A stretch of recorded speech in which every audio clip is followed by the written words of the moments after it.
నమస్కారం, సిటీ వార్తలకు స్వాగతం. ముందుగా హెడ్లైన్స్. పొదుపు సంఘాలు ఆన్లైన్లో రుణాలు తీసుకునే సదుపాయం కల్పిస్తాం. గుంటూరులో సరస్ మేళాను ప్రారంభించిన సీఎం చంద్రబాబు.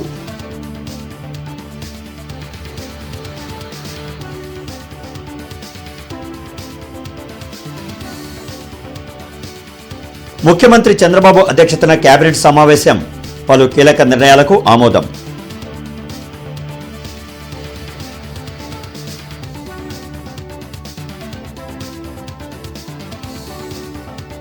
సరస్ మేళా ద్వారా గ్రామీణ మహిళలకు ఆర్థిక స్వావలంబన, ఆత్మవిశ్వాసం పెరుగుతుంది. కేంద్ర సహాయ మంత్రి పెమ్మసాని.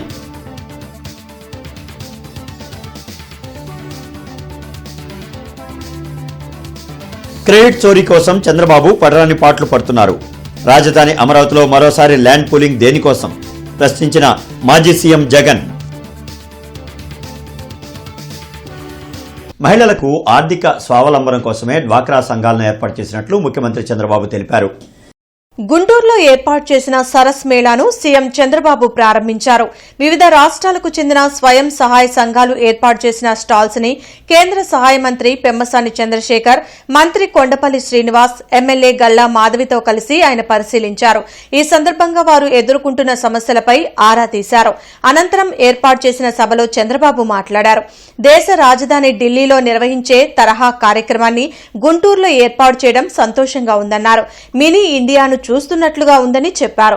సాంప్రదాయ హస్తకళలు, స్థానిక ఆహార ఉత్పత్తులకు బ్రాండింగ్ ఇవ్వాలనేదే ఈ కార్యక్రమం ముఖ్య ఉద్దేశమని తెలిపారు. ఎస్హెచ్లు తయారు చేసిన ఉత్పత్తులకు మార్కెటింగ్ కల్పించి విక్రయిస్తే మంచి లాభాలు వస్తాయన్నారు. మహిళలను పారిశ్రామికవేత్తలుగా తీర్చిదిద్దేందుకు అనేక కార్యక్రమాలను కూటమి ప్రభుత్వం అమలు చేస్తున్నట్లు వివరించారు. మనస్ఫూర్తిగా అభినందిస్తున్నా.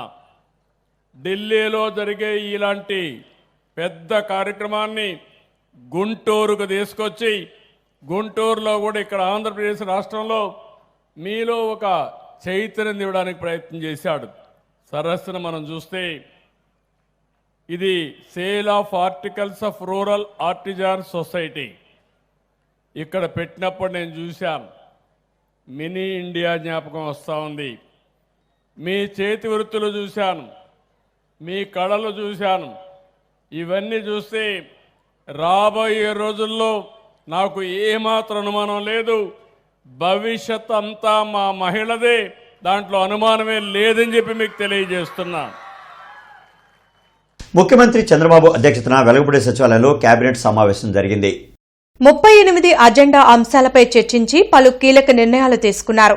ఎస్ఐపిబి, సిఆర్డీఏ అథారిటీ సమావేశంలో తీసుకున్న నిర్ణయాలకు ఆమోదం తెలిపారు. కేబినెట్ లో తీసుకున్న నిర్ణయాలను మంత్రి కొలుసు పార్థసారథి మీడియాకు వెల్లడించారు. కదండి, ఎక్కడ కూర్చుంటే అక్కడంటే ఒక స్థానం అంటూ ఉండాలి కదా. మీకు కానీ నాకు కానీ మీరందరూ ఇళ్ల స్థలాలు అడుగుతున్నారు, ఇల్లు కావాలన్నారు. ఎందుకు ఒక స్థానం కావాలి ప్రతి ఒక్కరి కుటుంబానికి కానీ, ప్రభుత్వానికి కానీ, ఒక సంస్థకు కానీ ఒక స్థానం కావాలి. స్థానం లేకుండా ఎట్లా? సో 5 సంవత్సరాలు అటువంటి స్థానం లేకోకుండా ఆంధ్రప్రదేశ్ని ఆగమ్య గోచరంలో పెట్టిన జగన్మోహన్ రెడ్డి గారు అధికారం కోల్పోయిన తర్వాత ఏం మాట్లాడారు? మేము తప్పుగా అర్థం చేసుకున్నాము, మేము ప్రజల భావన అర్థం చేసుకోలేదు ఏదో చెప్పి మేము అమరావతికి కట్టుబడి ఉన్నామన్నారా లేదా? మీరు చెప్పండి, అన్నారా లేదా అని. మళ్ళీ జగన్మోహన్ రెడ్డి గారు ఏంటి ఈరోజు ఏదో నదీ గర్భంలో ఉంది, అది ఉంది, ఇది ఉంది అంటారంటే, నదీ గర్భంలో ఉందో అక్కడ నిర్మాణ యోగ్యమో కాదు అనేది ఇక్కడికి వేల కోట్ల రూపాయలు ఇస్తున్న కేంద్ర ప్రభుత్వానికి, వేల కోట్ల రూపాయలు ఇస్తున్న అంతర్జాతీయ ఆర్థిక సంస్థలకి తెలియని సాంకేతిక పరిజ్ఞానం జగన్మోహన్ రెడ్డి గారికి ఒక్కరికే ఉందేమో నాకు తెలియదు. సరస్ మేళా ద్వారా గ్రామీణ మహిళలకు ఆర్థిక స్వావలంబనతో పాటు ఆత్మవిశ్వాసం కూడా పెరుగుతుందని కేంద్ర సహాయ మంత్రి పెమ్మసాని చంద్రశేఖర్ అన్నారు. గుంటూరులో ఏర్పాటు చేసిన సరస్ మేళా ప్రారంభోత్సవ కార్యక్రమంలో కేంద్ర సహాయ మంత్రి పెమ్మసాని చంద్రశేఖర్ తో పాటు మంత్రి కొండపల్లి శ్రీనివాస్, ఎమ్మెల్యే గల్లా మాధవి మాట్లాడారు. మహిళలకు మార్కెటింగ్, ప్యాకేజింగ్, స్కిల్లింగ్ వంటి అంశాల్లో మరింత మద్దతు అందించేందుకు కేంద్ర రాష్ట ప్రభుత్వాలు సమన్వయంతో పనిచేస్తున్నాయని చెప్పారు. ఇక్కడ ఉన్నటువంటి ఈ స్టాల్స్ అన్నీ చూస్తూ ఉంటే దేశం నలుమూల నుంచి వచ్చారు. ప్రతి ఒక్క స్టాల్ కూడా ఒక ఓటమిని విజయంగా మార్చినటువంటి కథ. కష్టాలను అవకాశాలుగా మార్చినటువంటి కథ, కలలను నిజం చేసుకున్నటువంటి కథలుగా ఈ స్టాల్స్ అన్నీ కూడా ప్రతిబింబిస్తూ ఉన్నాయి. ఆ స్టాల్స్లోకి వెళ్ళినప్పుడు కొంతమంది మహిళలు బాబు గారిని పెట్టుకొని కళ్ళమటి నీళ్లు పెట్టుకున్నారు. వాళ్ళు అంటే వాళ్ళలో ఎంత ఇది ఉంది అనే దానికి వారు చేసిన కృషి కూడా మనం గుర్తుపెట్టుకోవాలి. అయితే గత 2014 నుంచి మోదీ గారు దీన్ని ఇండియా లెవెల్లో కూడా ఒక నెక్స్ట్ లెవెల్కి తీసుకువెళ్ళారు. ఈ సరస్ మేళాని, ఇంత పెద్ద స్థాయిలో మేళాలు కేవలం ఢిల్లీలో మాత్రమే జరుగుతాయి. వేరే రాష్ట్రాల్లో అతి తక్కువ ప్లేసుల్లో నేషనల్ లెవెల్ జరుగుతుంది. అయితే నేను ఢిల్లీలో 2-3 మేళాలకు వెళ్ళినప్పుడు అక్కడ మహిళలు చూపించేటువంటి ఆనందకరమైన, ఆహ్లాదకరమైన వాతావరణం చూసి ఇలాంటి వాతావరణం గుంటూరులో కూడా ఉండాలి అని చెప్పి మొట్టమొదటిసారిగా ఢిల్లీ అవుట్ సైడ్ ఈ రోజున గుంటూరులో మనం తీసుకొచ్చాం. హిస్టరీలో చూసుకుంటే మహిళల కోసం, మహిళల అభ్యున్నతి కోసం, మహిళల ఆర్థిక అభివృద్ధి కోసం, మహిళల తాలూకు కుటుంబాల తాలూకు పిల్లల కోసం ఎవరైనా చేశారంటే అది కేవలం గౌరవ ముఖ్యమంత్రి గారు మాత్రమే. దీపంతో మొదలు పట్టుకొని స్త్రీశక్తి వరకు కూడా, అలాగే రాజకీయంగా అవకాశాలు కల్పించడం కానీ ఇవన్నీ కూడా గౌరవ ముఖ్యమంత్రి గారి నాయకత్వంలో జరిగింది. మరీ ముఖ్యంగా పేదరిక నిర్మూలన కోసం పెన్షన్ని మొదలుపెట్టి పెన్షన్ అర్హత కూడా అనేక కుటుంబాలకు కల్పించినటువంటి ఘనత కూడా గౌరవ ముఖ్యమంత్రి గారిదే. మరి ఈరోజు ఈ సరస్ మేళ ఇంత ఘనంగా చేసుకున్నామంటే దాన్ని పూర్తిగా ఈరోజు గౌరవ ముఖ్యమంత్రి వారి వల్ల చెప్పడానికి ఎటువంటి సందేహం లేదు. 30 సంవత్సరాల క్రితం ఆయన స్టార్ట్ చేస్తే 5 సంవత్సరాల తర్వాత గౌరవ ప్రధానమంత్రి గారు అప్పుడు దేశమంతా కూడా ఎస్హెచ్జి ఉమెన్ తీసుకురావాలి, మహిళల అభ్యున్నతి కోసం పనిచేయాలి, గౌరవ ముఖ్యమంత్రి గారు ఏదైతే కార్యాచరణ చేశారో అది దేశమంతా కూడా అలవర్చడం జరిగింది. మహిళ ఆర్థికంగా ఆధారపడకూడదు, ఆసరాగా నిలవాలి అని 4 గోడలకు పరిమితం కాకూడదు, ప్రపంచంతో పోటీ పడే పారిశ్రామికవేత్తగా మార్చాలి అని ప్రియతమ ముఖ్యమంత్రి గారు తెచ్చిన డ్వాక్రా వల్లనే ఇదంతా సాధ్యపడింది అని చెప్పచ్చు. ఒక చిన్న పొదుపు సంఘంగా మొదలైన ఉద్యమం ఈరోజు ఆంధ్రప్రదేశ్లో కోట్లాది రూపాయల టర్నోవర్తో దేశానికే ఆదర్శంగా నిలిచింది. మహిళా సంఘాల పొదుపు 20,000 కోట్లకు దాటింది. అది చంద్రబాబు నాయుడు గారి ఘనతగా మనందరం ఈరోజు వేనోళ్ల కీర్తించాల్సిన శుభ తరుణం ఇది. అమరావతి రాజధాని నిర్మాణానికి 1000 ఎకరాలు ఎందుకని మాజీ కేంద్ర మంత్రి చింతామోహన్ ప్రశ్నించారు. గతంలోని రాజధాని నిర్మాణానికి 1000 ఎకరాలు సరిపోతాయని సిపిఎం నాయకులు రాఘవులు చెప్పారని గుర్తు చేశారు. రాణిపేటలో జరిగిన మీడియా సమావేశంలో కాంగ్రెస్ మాజీ మంత్రి చింతామోహన్ మాట్లాడారు. రాజధానిలో రైతులు ఎవరూ సంతోషంగా లేరన్నారు. మరో కర్నూలులాగా అమరావతి తయారయ్యే ప్రమాదం ఉందన్నారు. మహాత్మా జాతీయ గ్రామీణ ఉపాధి హామీ పథకం పేరు మార్చడం సరైన విధానం కాదని మోడీ పునరాలోచించుకోవాలని కోరారు. కారంచేడులో దళిత మహిళలపై అమానుషంగా దాడులు చేస్తే ఇంతవరకు దోషులకు శిక్షలు పడలేదని ఆవేదన వ్యక్తం చేశారు. దేశంలో న్యాయ వ్యవస్థ బలహీనపడుతుందేమో అని అనుమానం కలుగుతుందన్నారు. ఎస్సీ కార్పొరేషన్ కు 1000 కోట్ల బడ్జెట్ కేటాయించాలని డిమాండ్ చేశారు. మా రాఘవులు గారు, కామ్రేడ్ రాఘవులు గారు చెప్పారు మొదట్లోనే రాజధానికి 1000 ఎకరాలు చాలు అని. 35,000 అన్నారు. ఓకే, ఏదో లేని అనుకున్నాం. మళ్ళీ దాన్ని పెంచుకుంటా పోతే 1,00,000 ఎకరాలు ఏమవుతుంది? నాకైతే నమ్మకం లేదు. 80% మంది అమరావతిని ఇంటర్నల్గా యాక్సెప్ట్ చేయటం లేదు. నాకైతే ఈ అమరావతి మరలా ఇది ఒక కన్నూరులాగా తయారవుద్దని నాకు అనుమానం వస్తూ ఉంది. ఏదో వీళ్ళు ఫారిన్ కంపెనీలు వచ్చున్నాయంట, గుంటలు తవ్వుతున్నారంట, ప్రోగ్రెస్ ఏదో చేస్తూ ఉన్నారు, చూస్తూ ఉన్నారు. కానీ అమరావతి పైన రైతులకి ఎక్కడ అన్యాయం జరుగుతుందో అనుమానం నాకుంది. రైతులు కూడా ఏమంత బయట సంతోషంగా కనపడటం లేదు. ముఖ్యమంత్రిగా ఉంటూ చంద్రబాబు రాష్ట్ర ప్రయోజనాలను తాకట్టు పెడుతున్నారని మాజీ సీఎం వైఎస్ జగన్ విమర్శించారు. తాడేపల్లిలోని వైసీపీ కేంద్ర కార్యాలయంలో పార్టీ అధ్యక్షులు వైఎస్ జగన్ మీడియాతో మాట్లాడారు.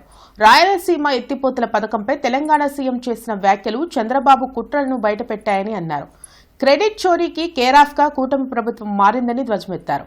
భోగాపురం ఎయిర్పోర్టుకు చంద్రబాబు చేసింది ఏమీ లేదన్నారు. రాష్ట్రాన్ని అప్పుల ఆంధ్రప్రదేశ్గా సీఎం చంద్రబాబు మారుస్తున్నారని, పారిశ్రామికవేత్తలు ఏపీకి రావాలంటేనే భయపడుతున్నారని జగన్ వ్యాఖ్యానించారు. తెలంగాణ ముఖ్యమంత్రి గారు అసెంబ్లీలో క్లోజ్ డోర్ మీటింగ్లో తాను అడిగానని, తన మీద గౌరవంతో చంద్రబాబు గారు ప్రాజెక్టును ఆపేశారు అని ఏకంగా తెలంగాణ ముఖ్యమంత్రి తెలంగాణ నిండు అసెంబ్లీ సభలో వాళ్ళ రిలేషన్షిప్ గురించి, చంద్రబాబు నాయుడు గారు రాష్ట్రాన్ని ఎలా అమ్మకానికి పెట్టారు అన్న వాస్తవాల గురించి ఏకంగా రేవంత్ రెడ్డి గారు అన్న మాటలు. చంద్రబాబు నాయుడు గారి మనస్తత్వం ఎలా ఉంటుందనంటే క్రెడిట్ వితౌట్ కాంట్రిబ్యూషన్. ఎవడో చేస్తే క్రెడిట్ మాత్రం తాను తీసుకునే దానికి ఏమాత్రం సంకోచం లేకుండా, కళ్ళార్పకుండా అబద్ధాలు అడగలుగుతాడు. సంకోచం లేకుండా క్రెడిట్ తన ఖాతాలోకి వేసుకునే ప్రతి ప్రయత్నం చేస్తాడు. గుంటూరు మెడికల్ కాలేజీని జాతీయ ఎస్టీ కమిషన్ సభ్యులు జూటోత్ హుస్సేన్ సందర్శించారు.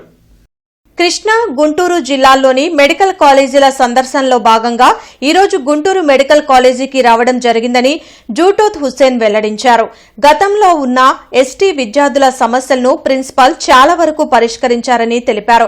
అయితే రోస్టర్ విధానం సక్రమంగా అమలు జరగడం లేదని కొందరు విద్యార్థులు తమ దృష్టికి తెచ్చినట్లు తెలిపారు. క్వార్టర్లీ మీటింగ్ ద్వారా విద్యార్థుల సమస్యలు పరిష్కారమవుతాయని అన్నారు. ఎస్టీ బిడ్డలకు అండగా జాతీయ ఎస్టీ కమిషన్ ఉంటుందని స్పష్టం చేశారు. మైదానం ప్రాంతాల్లో గిరిజనులకు ఇంతవరకు రిజర్వేషన్లు అమలు జరగడం లేదని కమిషన్ దృష్టికి తెచ్చామని యూటీఎఫ్ రాష్ట్ర అధ్యక్షులు సంజయ్ బాబు వెల్లడించారు. దానికి కమిషన్ సభ్యులు సానుకూలంగా స్పందించి త్వరలోనే పరిష్కరిస్తామని హామీ ఇచ్చారని తెలిపారు. ఈ కార్యక్రమంలో మాటా సత్యం, కృష్ణానాయక్, పాపర్తి సుబ్బయ్య, పోలా వెంకటేశు, పాలపర్తి నాగరాజు తదితరులు పాల్గొన్నారు. ఉన్న మెడికల్ కాలేజీలో అయిన అన్ని మెడికల్ కాలేజీ, ఈ స్టేట్లో ఉన్న అన్ని మెడికల్ కాలేజీలో కూడా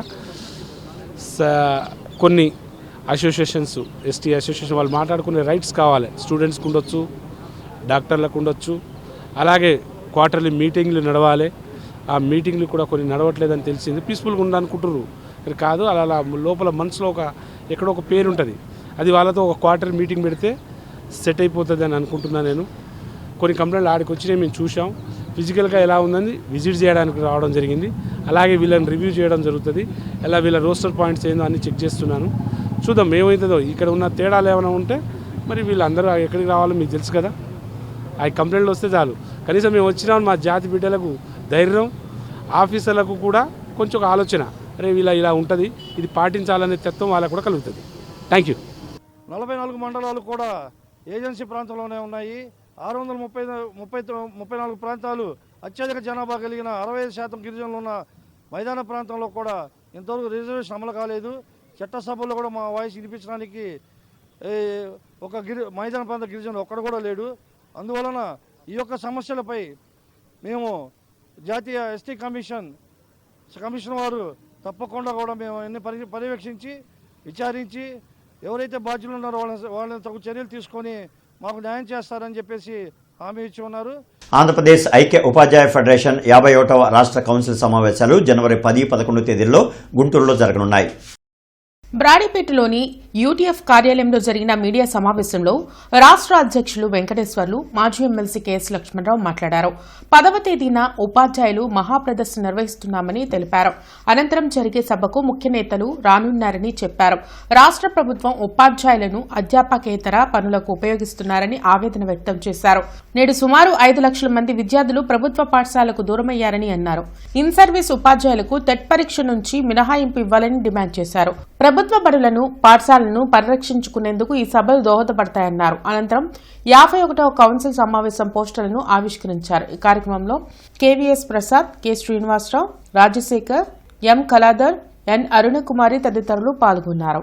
ఈరోజు ప్రభుత్వ విద్యారంగం మొత్తం కూడా రాష్ట్ర అవసరాలకు తగినటువంటి పౌరుల్ని తయారు చేయడం కంటే కూడా ప్రపంచ బ్యాంకు ఆదేశిత విధానాల ప్రకారం ప్రపంచ విద్యార్థిని తయారు చేయడం లక్ష్యంగా జరుగుతున్నటువంటి ఈ సంస్కరణల ఫలితం వల్ల ఈరోజు ప్రభుత్వ పాఠశాలలన్నీ కూడా బలహీనపడతా ఉన్నాయి. గత 6 సంవత్సరాల నుంచి చేసినటువంటి సంస్కరణల ఫలితంగా ఈరోజు పాఠశాలల సంఖ్య క్రమేపీ తగ్గుతూ ఉంది, ఉపాధ్యాయుల సంఖ్య తగ్గుతూ ఉంది. విద్యార్థుల సంఖ్య ఈ అకాడమిక్ ఇయర్లోనే సుమారుగా 6 లక్షల మంది విద్యార్థులు ప్రభుత్వ పాఠశాలల నుంచి బయటికి వెళ్ళినట్టుగా తెలుస్తూ ఉంది. రెండో ప్రక్క బోధనకే పరిమితం కావాల్సినటువంటి ఉపాధ్యాయుల్ని బోధనేతర కార్యక్రమాల చుట్టూ తిప్పుతూ పాఠశాలల్లో ఒక్క అక్షరం కూడా చెప్పనీయకుండా రోజువారీ ప్రపంచ బ్యాంకు లెక్కలిచ్చేటువంటి అధ్యాపకులుగా మార్చేసింది రాష్ట్ర ప్రభుత్వం. దాని ఫలితంగానే ఈరోజు ఉపాధ్యాయుల మీద అలాగే ప్రభుత్వ విద్యారంగం మీద సమాజానికి నమ్మకం లేనటువంటి పరిస్థితులు ఏర్పడతా ఉన్నాయి. సెప్టెంబర్ 1వ తేదీన సుప్రీంకోర్టు తీర్పు చెప్పింది. ఇంతకుముందు అంటే 2010కి ముందు కూడా ఎంపికైన ఉపాధ్యాయులు కూడా టెట్ పరీక్ష క్వాలిఫై కావాలి అని చెప్పేసి. వాస్తవంగా వాళ్ళు ఎంపికైన రోజుల్లో టెట్ అనేది లేదు, టీచర్ ఎలిజిబిలిటీ టెస్ట్. ఇప్పుడు దీనివల్ల మన రాష్ట్రంలో 1,00,000 మంది ఉపాధ్యాయులు తీవ్రమైన మనోవ్యాధులు ఉన్నారు. అలాగే దేశవ్యాప్తంగా 25 లక్షల మంది ఉపాధ్యాయులు ఈ టెట్ పరీక్ష రాయాల్సినటువంటి ఇన్ సర్వీస్ ఉపాధ్యాయుల పరిస్థితి ఏర్పడింది. చిత్రం ఏంటంటే తమిళనాడు మొదలైనటువంటి ప్రభుత్వాలు సుప్రీంకోర్టులో రివ్యూ పిటిషన్ దాఖలు చేసింది, ఈ తీర్పును రివ్యూ చేయండి అని చెప్పేసి. కానీ ఆంధ్రప్రదేశ్ ప్రభుత్వం కానీ విద్యాశాఖ కానీ మంత్రి లోకేష్ కానీ దీని మీద ఇంతవరకు స్పందించలేదు. అవసరం లేని చోట 150 మీటర్ల కాల్వ తవ్వేందుకు కార్పొరేషన్ డబ్బు దుర్వినియోగం చేస్తున్నారని గోల్డెన్ హోమ్స్ సభ్యులు రాంబాబు ఆరోపణలు చేశారు.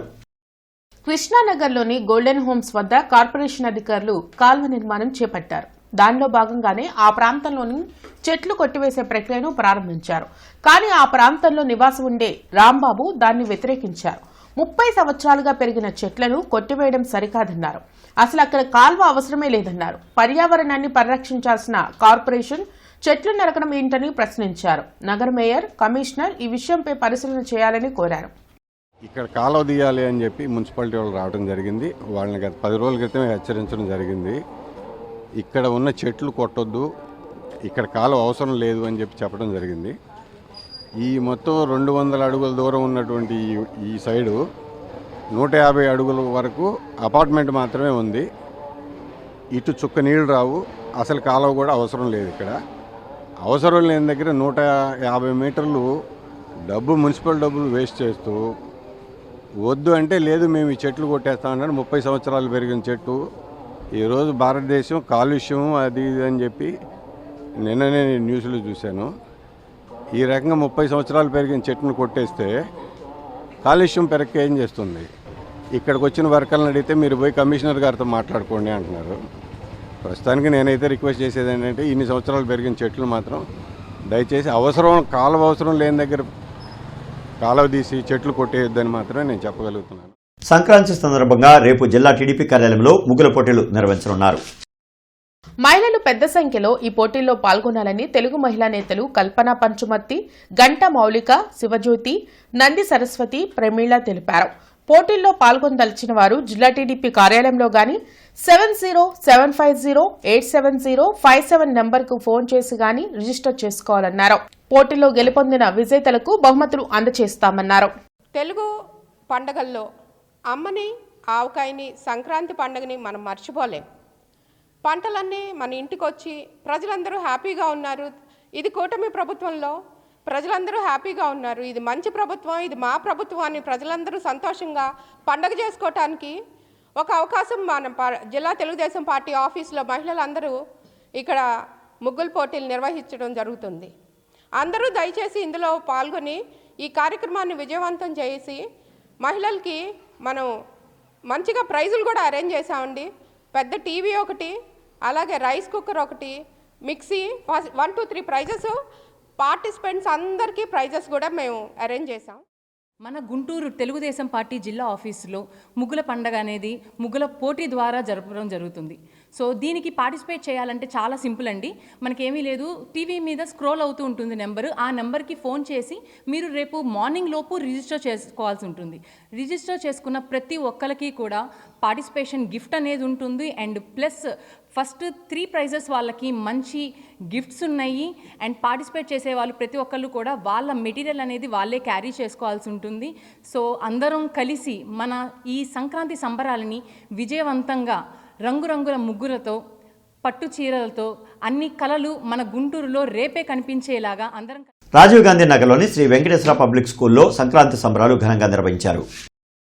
ఈ సందర్భంగా స్కూల్ కరెస్పాండెంట్ బత్తిన మల్లికార్జునరావు మాట్లాడుతూ ప్రతి సంవత్సరం విద్యార్థులతో కలిసి సంక్రాంతి సంబరాలు నిర్వహిస్తున్నామని తెలిపారు. విద్యార్థులకు పండుగల విశిష్టత తెలిపేందుకు ఇటువంటి కార్యక్రమాలు నిర్వహిస్తున్నామని చెప్పారు. ఈ కార్యక్రమంలో academic incharge Battina Praveen, staff, parents పాల్గొన్నారు.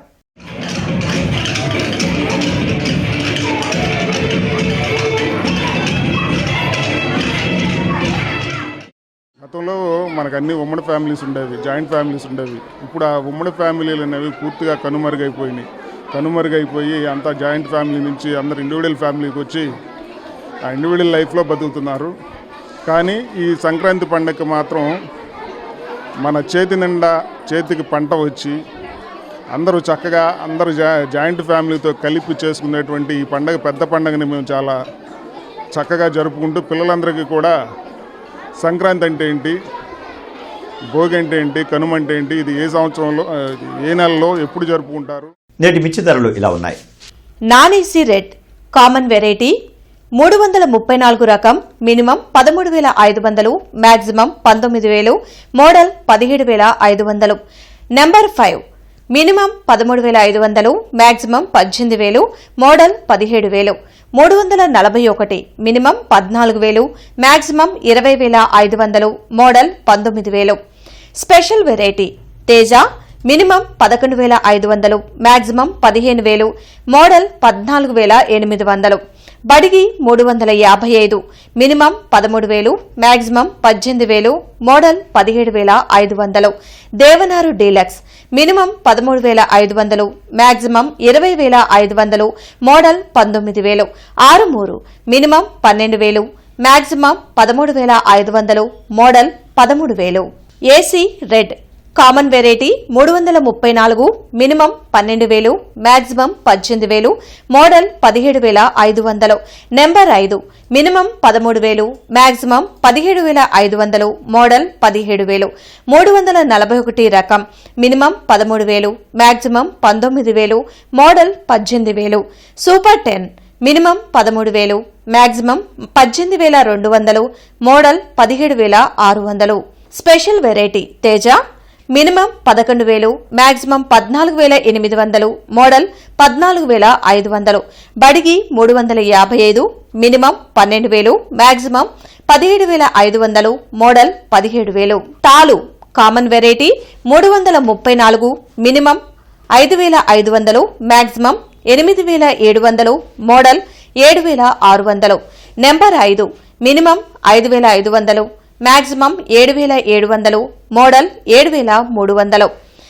341 minimum 5,500, maximum 8,500, model 7,500. Special variety Teja minimum 5,500, maximum 7,500, model 7,000. Byadgi minimum 5,500, maximum 8,000, model 7,500. ఇక ఈ వార్తలు ఇంతటితో సమాప్తం. నమస్కారం.